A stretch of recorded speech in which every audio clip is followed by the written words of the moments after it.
Good evening. Happy, wonderful Wednesday. Welcome to Moments with Mary.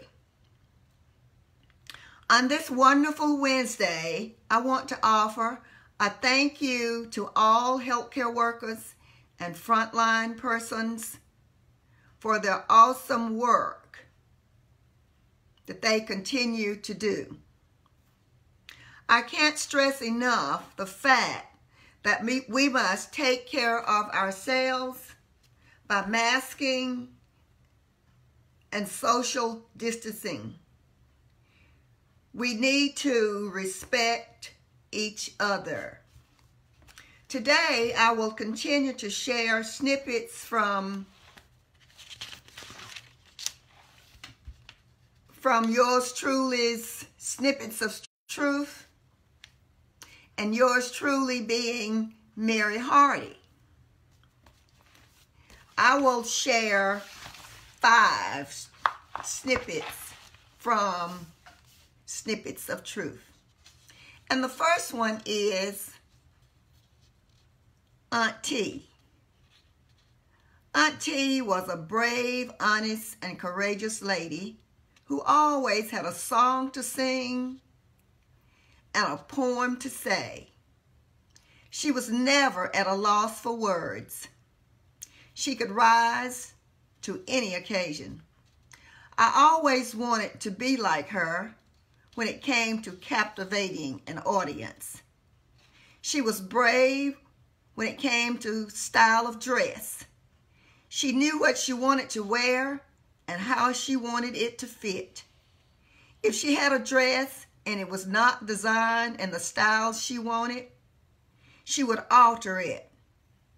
She would do the same for her hat by adding a bow or turning the brim up or down. Auntie was brave enough to wear a ponytail when ponytails were not fashionable for mature ladies.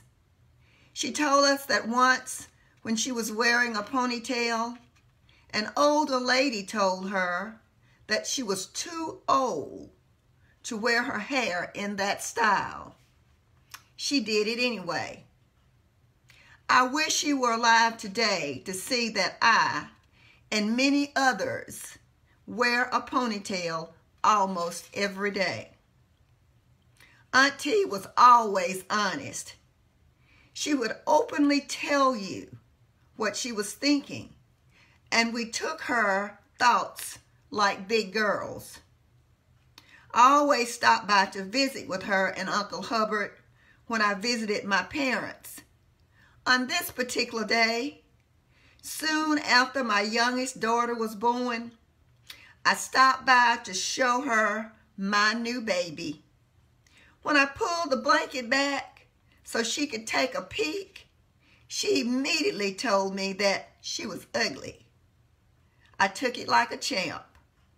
As my daughter grew up to become a young lady, Auntie would often tell me that she turned out to be a beautiful girl.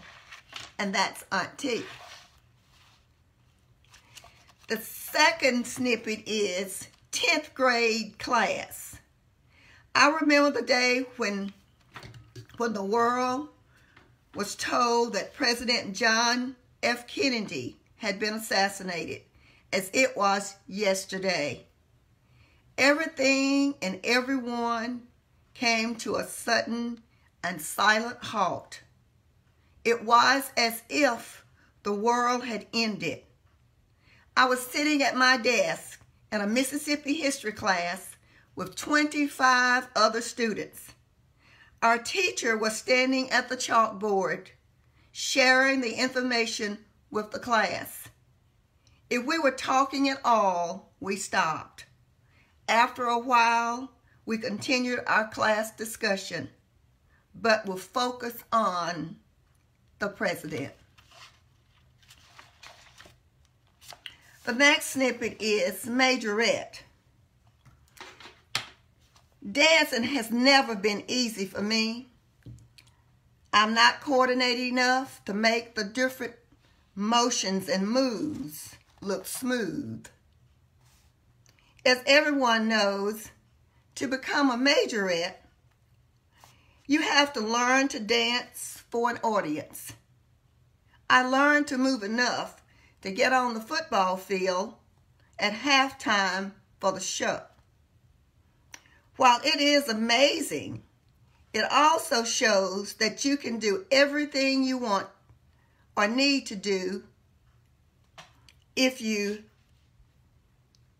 have a choice. I didn't have a choice because it was the only way for me to attend a football game. My father was not going to take me to an after-school activity unless I was a participant. So I participated as a dancer. And the next piece is Homecoming Queen. The fitted red wool dress fit my slim body perfectly, and the furry black tam that looked good on me. My mama designed and sewed the red wool dress while I bought the fur hat at Stevens' local department store. I don't remember the type and style of shoes I wore anymore, but I'm sure they came from the same store and were appropriate for the occasion. I was the cutest person on the court.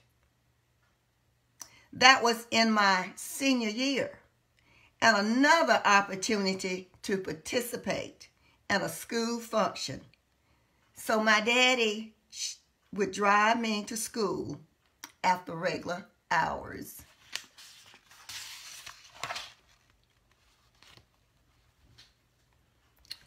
And this one is entitled First Year of School. School has always been a joy for me, even in my first year. My mother had schooled me well. I could read and write even before I attended school. And my teacher thought this was exceptional. She attended church with us and knew my mother was teaching me, but she did not know that I was an accomplished student. It was a pleasant surprise.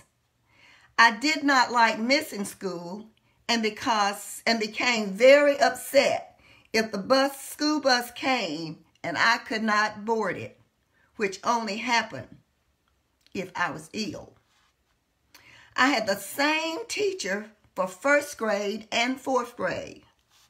By fourth grade, I was even more accomplished. She had a typewriter in her classroom and insisted that I learn to type. When I made a mistake, she tapped my hands and with strict insistence that I learn. To this day, typing is not one of my favorite activities. And the last snippet that I will share is third grade and raw eggs. School was always an adventure for me, but third grade was a different experience altogether. I had a teacher who enjoyed eating raw eggs for lunch, and she did so openly with her sheer enjoyment. This teacher thought I was very accomplished and wanted to send me on to fifth grade. But my mother would not settle for that suggestion. She thought that I was too small in stature to skip a grade. And so I moved to fourth grade with my classmates. It was a nice surprise to have my first grade teacher again in fourth grade. I hope you have enjoyed those snippets written by yours truly, Mary Hardy. I want to thank you for listening and watching. Be safe, stay in, stay healthy, bold your eyes, and take care of your skin. Thank you for listening again. I will see you on Friday Thank you and goodbye. Bye-bye.